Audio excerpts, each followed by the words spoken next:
So parental alienation is when a mother or a parent, sorry, forcibly alienates the child from the parent and willingly and purposely turns that child against their other parent.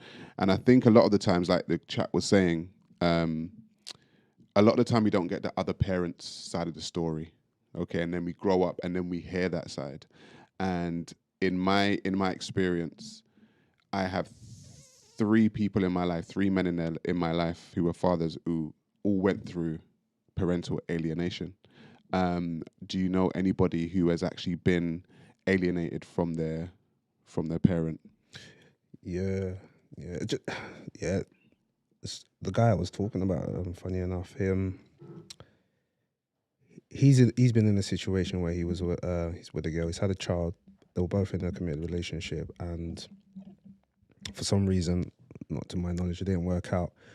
Now, in frustration of the relationship, they're going through a bit of court battle right now in trying to obtain rights to visiting rights and so forth. The problem he's facing is the fact that she's not British, and she has by every means stated that she wants to leave the country. And of the mistake of the past, because it's another baby mum, he's not looking to make that same mistake ever again. So in contrast to everything you're saying, this is exactly what he's going through. And fortunately, I say fortunate because the son is so young, not able to really understand what's going on. I truly believe that's his saving grace, because had it been older, it would have been a lot worse for him due to the character of the woman. And from what I'm understanding, what he's going through right now, all the lies that's being told against him. Who do you think's more likely to alienate the child from the parent? Female. 100% That's female. evil. 100%, 100%. Because I think it's because it goes to the fact that resentment could be held in a different way from women than it can be for men. And women know that physically they can't hurt, they can't hit a man. Well, they can, but they can't overcome a man with strength. So the way they get at him is an emotional way, and ways that they possibly may not be able to control. External factors, assets, possession, divorce, children. These are external factors from a relationship that happened, and it seems like in order to get the get back for any resentment a woman may have for a child is always coming out in external factors such as a child.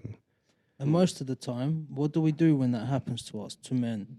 We kill ourselves, or we kill them, or we just don't do nothing and give all our money away. They walk away from it. They either just lack the just walk away from total responsibility, try to fight for the responsibility, or turn crazy. Men are 8 times more likely to kill themselves after a divorce when they don't get the kids. Yeah. And this is not spoken of, and this is what this goes back to my point of the importance of father. These things ain't spoken of because of the society, the gynocentric society we live in. Everything is catered to feelings and not facts or logic.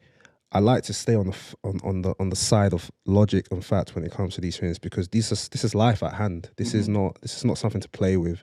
It's life. It's our future generations and future society. So when we play with these things on emotions that change daily, just to cater to one gender, is very harmful for not just the men, the child in the future. People and men, there's a lot of men that go broke trying to get their kids back too, and they'll be drained through like legal fees to the point where they do sign away their rights, but it's not because they don't want to be in the kids, they just are running out of money. They can't fight it. And it's like, and then they can go to jail, especially in the U.S. Like you can go to jail if you don't pay child support. If you don't pay child support, yeah. But the government pays women to be single mothers. So to answer the person that said, like, I might have been alienated by my mother, I understand why you would say that.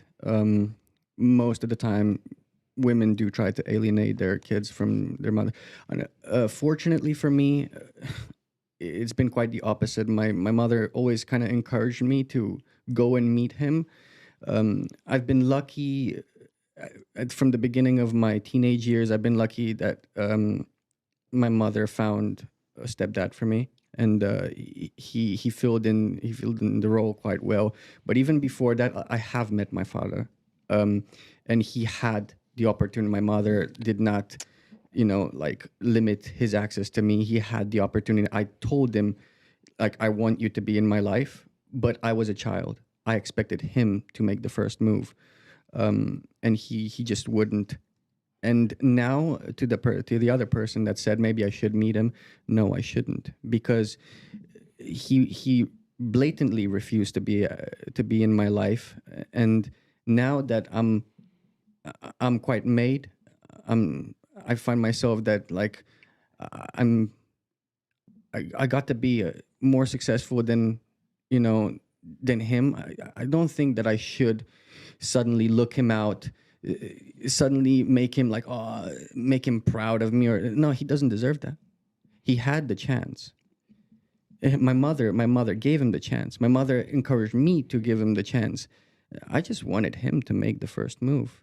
Now, I understand that, my situation is a bit different. Like a lot of people's fathers want to be in their child. And to be honest, I wish that my dad made an effort. Maybe then, not maybe, surely then I would have totally, hung out with him, bonded with him. It just didn't happen. Do you know what? Listening to you, and the way in which you speak of your father, mirrors my life a little bit. So it's very like eerie to hear you speak like that, because I can safely say that I've only ever hated one person on this planet, and that was my father. Oh, I don't hate him. No, I'm not saying you do, but I'm saying the way in which you speak and like that resentment, like he doesn't deserve it. And I get it, I get it, because I've definitely been there. But I would say that when I was like in my 20s, I had all the resentment for this man. Like literally, if I saw him on the street, I knew that I would try and get into a fight with him. Like that's the way I didn't love him. And just hearing you speak is kind of, it should be like a... If rocking your beard looks bushy, feels itchy, try the Barber Club Beard and Skin. A message to mothers and a message to fathers also, and a message to society to say that fathers are really needed in this society, because, they are really creating a fatherless society creates broken men. When you have a kid, like as a child, I don't care that you two don't get along. Make it work. Make it work. It's not about you anymore. It's about your grandchildren, not even me. It's about you instilling in me values. You want your grandchildren to be... My mother, like I now have with my stepdad, shout out to the stepdad. Now I have a little brother and sister. I don't want a kid.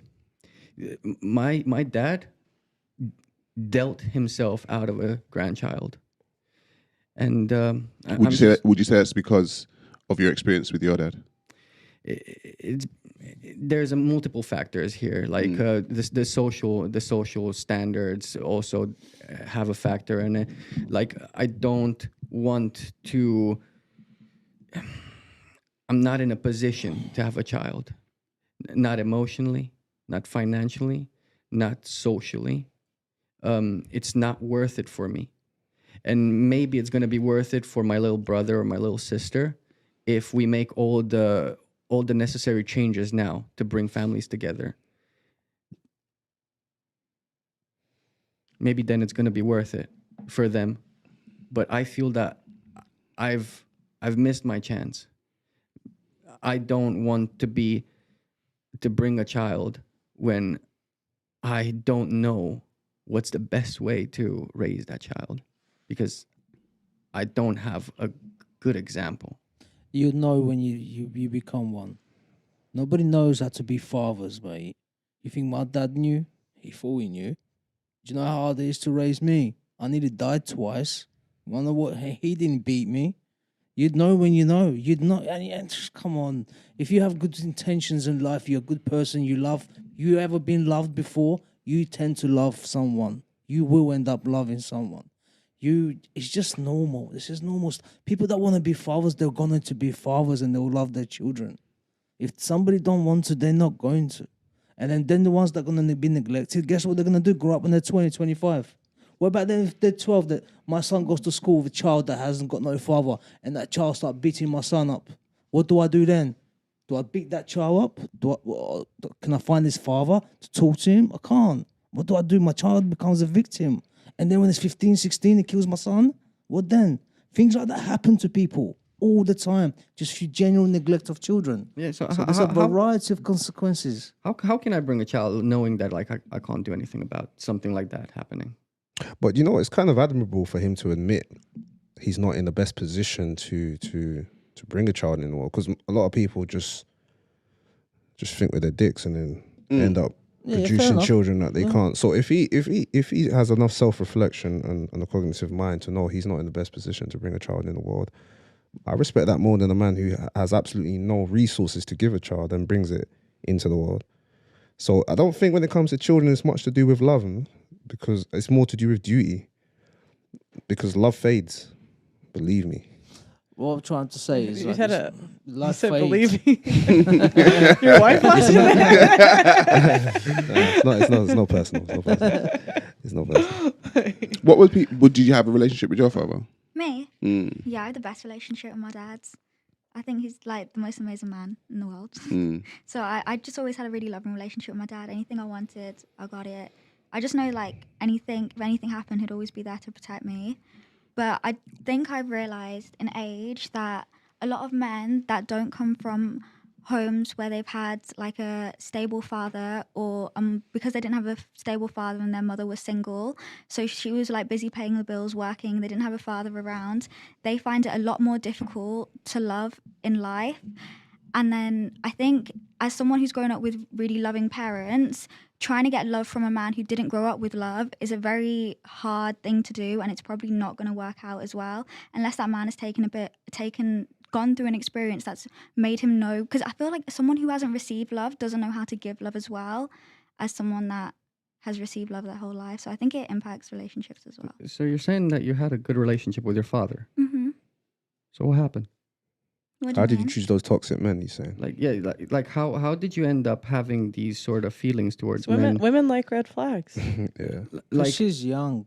She's That's 24 not what it years is. old. I feel like, so earlier you was talking about why you think girls go for men that have a lot of power and money and all these things. The perceived power. Yeah, so, I actually have a really different theory to you. So I feel like your theory was saying that women go for men with perceived power and stuff, but I feel like if that was true, women would go more for like entrepreneurs and stuff, but they don't. The red flags we go for are more like drug dealers, like criminals, things like men that can typically protect us in society.